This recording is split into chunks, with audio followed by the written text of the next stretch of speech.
Welcome to the Slop Temple. We pray this video helps. You start by confirming prerequisites so you don't hit simple errors. Make sure Python and Jupyter are installed. Run Jupyter version. Once done, open a terminal or Anaconda prompt. This gives you control.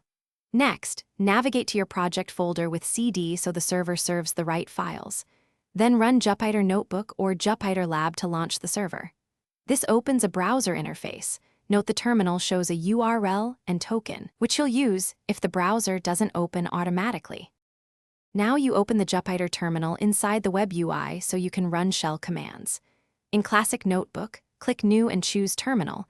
In Jupyter Lab, use the launcher or file right arrow new right arrow terminal. Once open, you get a shell instance running on the server.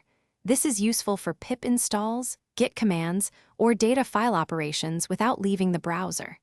If your browser didn't auto-authenticate, copy the token from the original terminal output and paste it into the login page. This grants secure access. Finish by using the terminal for your tasks, then close it with Exit or Ctrl+D to free resources. Make sure to save files in the Notebook interface before shutting down kernels or the server. If you can't open a terminal, confirm the server was launched with terminals enabled. Run Jupyter Notebook app. Terminals enabled equals true. One key troubleshooting tip.